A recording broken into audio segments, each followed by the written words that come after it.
Ce matin, l'exhortation, notre nourriture, en tout cas biblique, nous est apportée par le pasteur Jean-François Comoué, avec pour thème la joie. Effectivement, nous voulons ce matin parler de ce fruit de l'esprit, ce fruit important qu'est la joie. Et je m'appuierai sur le livre de Philippiens, le chapitre 4, le verset 4 qui dit « Réjouissez-vous toujours dans le Seigneur ». Je le répète, réjouissez-vous. Voici que cet auteur insiste sur le fait de devoir se réjouir. Parce que justement, la joie est importante, la joie est utile dans la réussite, dans le succès de la vie d'un individu, mais également dans le succès de la vie d'une société. Imaginez-vous une famille sans joie, c'est la catastrophe. Qu'est-ce que la joie? La joie est un don précieux, un don extrêmement utile, extrêmement important que Dieu a fait à l'homme, que Dieu a fait à l'humanité. C'est un don tellement précieux que lorsqu'on perd ce don, on perd la joie, il faut se battre, il faut tout faire pour retrouver justement cette joie de vivre. Vous voyez toutes ces personnes qui à un moment donné se laissent mourir.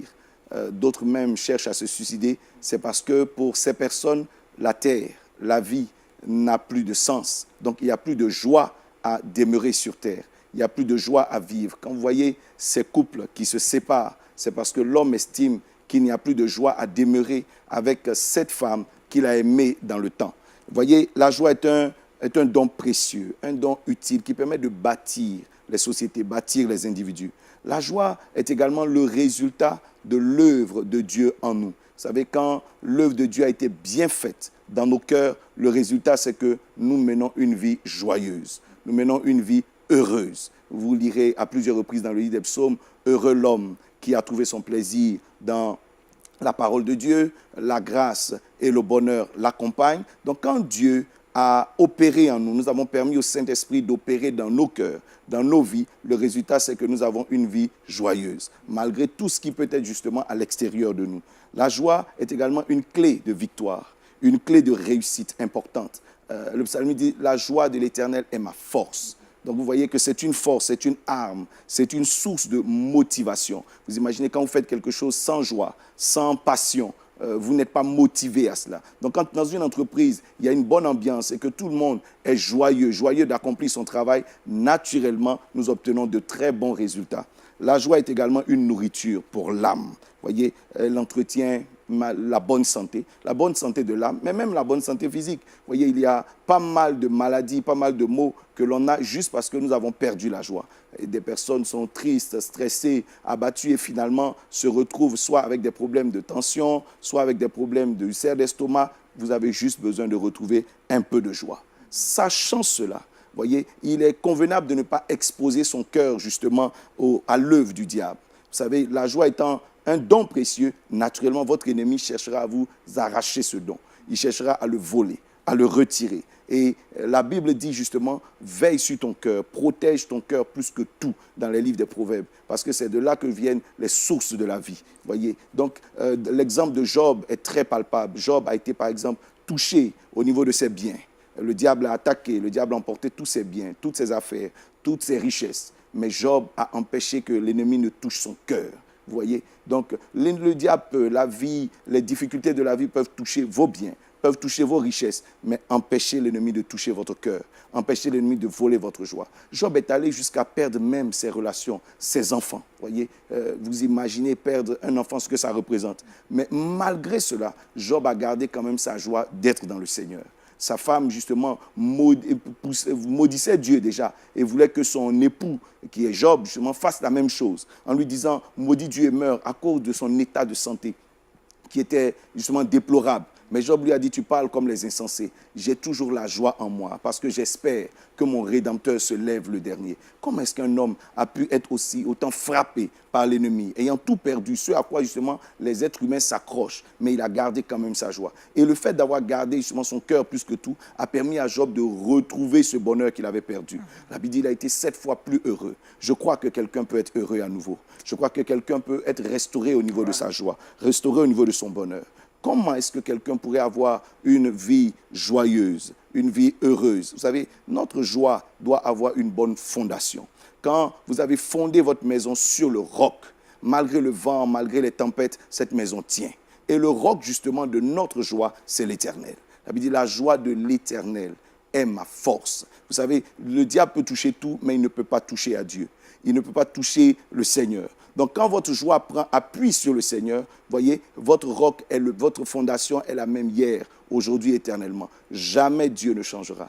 Quelles que soient les saisons, quelles que soient les difficultés, vous pouvez trouver votre réconfort dans le Seigneur. Vous savez, l'homme change. Voyez, la Bible dit même malheur à celui qui met sa confiance en un homme. Je suis heureux parce que peut-être j'ai un bon ami, mais malheureusement, un ami, Pierre, peut devenir celui qui nous renie demain. Un ami, Judas, peut devenir celui qui nous livre demain, celui qui nous vend demain. Un serviteur, Géasi, peut être celui qui demain nous trahit. Voyez, l'homme est capable d'abandonner, mais Dieu n'abandonne jamais. Aussi longtemps que votre joie prend appui dans le Seigneur, vous pouvez être sûr que le matin, la nuit, dans la vallée ou sur la montagne, vous aurez une source de joie fiable. Voyez, les racines de votre joie doivent être plongées très profondément dans le Seigneur. Quand quelqu'un a plongé ses racines dans le Seigneur, dans l'eau de vie que représente le Seigneur, rien ne peut lui voler sa joie. La Bible dit, réjouissez-vous et même encore, réjouissez-vous, quelles que soient les saisons. Voyez, qu'est-ce que je pourrais dire pour pouvoir aider quelqu'un à retrouver sa joie? Il y a des joies qui sont meilleures que d'autres. Dit le Seigneur. La Bible dit, il y a plus de bonheur, par exemple, à donner qu'à recevoir. Donc, il y a des joies qui sont meilleures. La parole de Dieu exhorte même à ce que notre joie soit parfaite. Et je veux ce matin permettre à quelqu'un de retrouver de bons appuis, de retrouver des bonheurs essentiels, des joies essentielles qui ne doivent jamais se perdre. Jamais. On ne doit jamais perdre cette joie-là, jamais perdre cette semence-là. Voyez, la joie, par exemple, d'avoir son nom inscrit dans le livre de vie, c'est une joie qu'il faut avoir, absolument. Quels que soient les biens qu'on aura sur cette terre, le bonheur le plus grand, c'est d'avoir son nom inscrit dans le livre de vie. Un homme a recherché la vie éternelle, la Bible dit, c'était un homme très riche, un jeune homme très riche qui avait certainement réussi sa vie matérielle, sa vie professionnelle. Mais il restait une tristesse en lui, parce qu'il savait qu'il n'avait pas son nom inscrit dans le livre de vie. Après un échange avec Jésus-Christ, malgré ses richesses, la Bible dit, il est reparti tout triste. Vous savez, vous pouvez tout avoir, mais il vous manque quelque chose. Vous pouvez avoir des biens, vous pouvez avoir de grandes qualifications, de grands amis, mais il vous manque quelque chose, aussi longtemps que vous n'avez pas la vie éternelle. Avoir son nom inscrit dans le livre de vie, c'est avoir la vie éternelle. C'est avoir la protection de Dieu. C'est avoir la grâce de Dieu. C'est avoir l'assurance justement de son salut. Il faut avoir également la joie d'aller dans la maison de Dieu, dit la parole de Dieu. Le psalmiste dit, je suis dans la joie quand on me dit, allons dans la maison de Dieu. Cette joie, il faut l'avoir. Nous voyons combien de personnes se réjouissent d'aller dans certains endroits, juste à une fête. Vous voyez, d'autres même vont jusqu'à plonger même dans des caniveaux après avoir bu, juste parce que quelqu'un les a invités pour une joie éphémère. Mais quel bonheur ça représente d'aller dans la maison de Dieu. La maison de Dieu est une maison d'exaucement. La Bible dit, Anne était stérile. Elle s'est retrouvée dans la maison de Dieu. Et justement, de cette maison-là, elle est ressortie avec quoi? Avec le bonheur d'enfanter. Le bonheur de voir un enfant naître d'une femme stérile. Vous savez, dans la maison de Dieu, vous trouverez ce que vous ne trouverez jamais ailleurs. La Bible dit, 1 heure dans ses parvis est bien plus profitable à l'homme que 1000 heures ailleurs. Vous savez, des fois, on voit tout le monde est content d'aller au travail, ce que j'appelle la maison du travail. Tout le monde est content d'aller peut-être au cinéma, mais il y a plus de joie à aller dans la maison de Dieu qu'à aller ailleurs. Vous voyez, il faut avoir la joie, par exemple, de recevoir une prophétie de Dieu, une parole de Dieu. Vous voyez, cette joie qui, justement, nous permet d'être exposés au plan de Dieu. Quand Dieu vous parle, quand Dieu vous dit quelque chose, voyez, vous entrez dans son plan, vous entrez dans le schéma de Dieu. C'est un grand bonheur que de penser que notre destinée divine peut s'accomplir dans notre vie. Une femme comme Saraï, stérile, reçoit une prophétie au travers d'Abraham. Vous imaginez cette femme qui ne peut plus jamais espérer avoir des enfants. Mais le fait de recevoir cette prophétie a donné à cette femme la possibilité de concevoir. Et c'est parce qu'elle a conçu Isaac qu'aujourd'hui Israël existe et que nous tous, nous pouvons croire au Seigneur. Vous voyez, il y a également la joie de semer avec Dieu. Voyez, de semer dans le Seigneur, de travailler dans le Seigneur. La Bible dit celui qui sème avec larmes, qui ne veut pas dire triste justement, mais qui sème avec peine, avec sérieux, celui-là récolte certainement avec joie. Voyez, quand vous semez dans le Seigneur, vous semez dans l'œuvre de Dieu, vous investissez vos forces, votre temps dans l'œuvre de Dieu, vous moissonnerez assurément. Vous savez, des fois, on se fatigue sur terre, mais en un jour, tout disparaît. Voyez, il suffit d'une guerre, il suffit d'un problème, il suffit d'une attaque, d'un vol, Et puis des millions que nous avons mis du temps à acquérir disparaissent en un seul jour. Je connais une femme qui est allée se marier. Quand elle allait, elle a dormi dans un hôtel de la place, dont je tairai le nom. Et puis juste une balade avec son époux, ils ont laissé tous leurs bijoux dans la chambre et les bijoux ont disparu. Vous voyez, tout a disparu. Quelqu'un a volé. Mais c'est des millions et des millions. C'est du temps qu'on a mis, mais tout a disparu. Mais ce que vous investissez dans le Seigneur, personne ne peut voler. Personne ne peut dérober. Investissez dans le Seigneur. La joie, par exemple, de donner en Dieu. Voyez, donc de donner ne serait-ce que de l'amour dans le Seigneur. De donner de l'amour à quelqu'un. Jamais quelqu'un ne perdra sa récompense lorsqu'il donne dans le Seigneur. Voyez, si vous aimez, ne serait-ce que donner de l'amour même peut bâtir une famille, peut bâtir, voyez, une société. Monsieur, toi qui m'entends, je pense que si tu donnes un peu plus d'amour, un peu plus de temps, un peu plus d'attention à ton épouse, à ta famille, cette famille repartira. Il suffit d'une heure de bon échange avec son conjoint et la vie revient. Voyez, et la joie revient, et le bonheur revient. Il suffit d'un peu d'attention, simplement dans la vie d'un enfant, et puis cet enfant repart à l'école. Je connais un jeune homme qui a eu à peine 8-5 ans de moyenne, voyez, l'année passée. Il était en train je peux dire, d'échouer dans ses études. Et puis, sa mère est venue jusqu'à mon bureau et nous l'avons reçu. Et nous avons échangé avec cet enfant, ne serait-ce que pendant 1h30, lui redonner envie de travailler. Le trimestre qui a suivi, l'enfant s'est retrouvé à plus de 11 de moyenne. Voyez, donc cet enfant n'était pas destiné à l'échec. Il suffisait d'un peu d'attention. Il suffisait simplement de lui donner juste 1h30 d'attention et l'enfant repartait.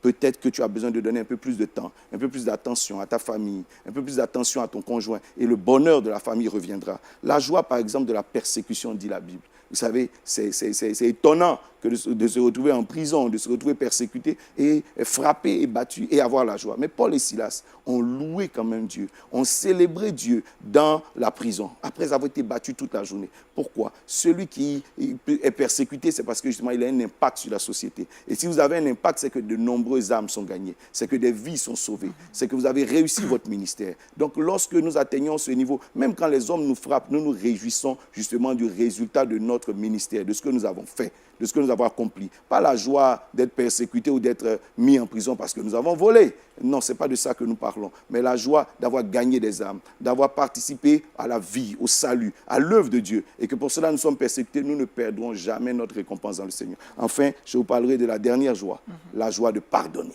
Vous savez, la Bible dit pardonner. Et Pierre a dit à Jésus-Christ, mais si quelqu'un me fait 7 fois la même chose en une journée, qu'est-ce qu'il faut faire? Jésus-Christ lui dit, même s'il fait 70 fois 7 fois en une seule journée, il faut pardonner. Vous savez, vous ne pouvez répéter une chose que lorsque vous êtes heureux de faire cette chose. C'est un bonheur que de pardonner. Pardonner permet de briser les barrières, permet de réconcilier, permet de rebâtir, permet de réconcilier, permet je vais dire, un nouveau départ. Pardonne à ton frère, pardonne à ta sœur. Si nous nous pardonnons dans cette nation, nous pardonnons dans nos familles, nous pardonnons quelque part dans nos foyers, la vie reviendra, le bonheur reviendra, certainement le succès reviendra. Toi qui m'entends ce matin, je prie que tu te réjouisses et que tu te réjouisses toujours dans le Seigneur. Amen. Merci, pasteur Jean-François Komoé, la joie. Pasteur, on comprend bien que la joie qui vient du Seigneur, elle est constante. Elle ne dépend en rien des circonstances extérieures. Elle ne dépend en rien des circonstances extérieures. Vous savez, le monde change, les temps changent, les saisons changent, mais Dieu ne change pas. La parole de Dieu ne change pas. Les promesses de Dieu ne changent pas. La puissance de Dieu ne change jamais. Et justement, comment entretenir et maintenir cette joie avec ces problèmes dans lesquels on est aujourd'hui, des situations très tristes et dramatiques qui nous arrivent? Vous savez, lorsque vous essayez, comme je le disais, de tirer votre joie à partir de la terre, donc de la poussière, de ce qui est faible, de ce qui peut se détruire, naturellement, vous ne pouvez pas entretenir votre joie. Vous ne pouvez pas la conserver. Tout ce que nous voulons conserver doit avoir son appui dans le ciel. Le Jésus qui a dit au jeune homme riche, va vendre tout ce que tu as et tu auras un trésor dans les cieux, là où personne ne peut te voler. Dès l'instant où notre trésor est caché dans les cieux, notre cœur sera dans les cieux. La Bible dit, là où est ton trésor, là se trouve ton cœur. Et si ton cœur est dans les cieux, aucun vent, aucun démon, aucun homme, aucune situation ne peut atteindre ce trésor-là. Voilà qui est bien clair. Est-ce que le manque de joie est un péché? Le manque de joie n'est peut-être pas un péché contre Dieu, mais c'est un péché contre votre destinée. C'est un péché contre la société. Qu'est-ce que j'appelle péché ici? C'est une cause de mort. Dès l'instant où vous savez, quand vous êtes en présence de quelqu'un qui est triste, cette tristesse vous affecte vous aussi. Ou quelqu'un qui est tout le temps fermé, quelqu'un qui ne dégage pas de joie, voyez, l'atmosphère n'est pas bien. Je connais ce monsieur militaire qui rentrait chez lui à la maison. Dès qu'il rentre, il a la télé. Tout ce qu'il s'est fait, c'est donner des ordres. Mais sa maison était triste. Ses enfants n'arrivaient pas à parler en sa présence. Voyez, cet homme finalement a perdu même son épouse est partie. Voyez, il a péché contre quoi? Contre l'avenir de son foyer. Il a péché contre le bonheur, la promesse que Dieu a fait de recevoir le bonheur. Voyez? Donc péché, ce n'est pas seulement que j'ai péché contre Dieu, vous pouvez pécher contre votre vie. Le fait de dégager de la joie permet de construire la société, permet de construire la vie. On est tout heureux d'être en présence de quelqu'un qui nous apporte ce parfum de la joie. Ouais, tellement intéressant et on croit qu'on apporte cette joie dans le cœur de plusieurs téléspectateurs. Guillaume, un mot sur cette joie dont le pasteur a évoqué aujourd'hui, la joie qui vient de l'Éternel. Oui, c'est ça. D'entre deux propos, il disait, c'est un fruit de l'esprit. Voilà. Donc, quand on parle de fruit de l'esprit, c'est-à-dire que ça n'a aucun rapport avec ce qui est charnel, avec ce qui est terrestre, avec ce qui est circonstanciel, rien du tout. C'est une action de Dieu. La joie, on va dire, c'est Dieu.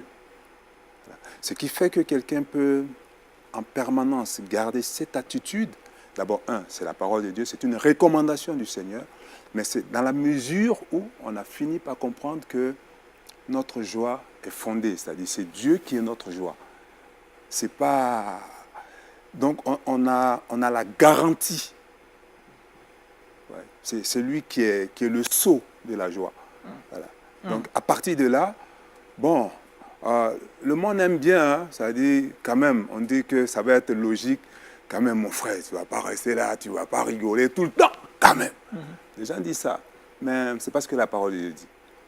Voilà. Si Dieu dit, réjouis-toi et réjouis-toi toujours, mais tu as l'obligation de te réjouir et de te réjouir toujours, surtout parce que tu sais qui t'a dit de te réjouir. C'est Jésus-Christ. Voilà. Jésus. Donc c'est vraiment un fruit qui doit être, dont on doit se nourrir dans nos maisons, dont on doit se nourrir dans nos églises, dont on doit se nourrir dans notre environnement immédiat. C'est très important.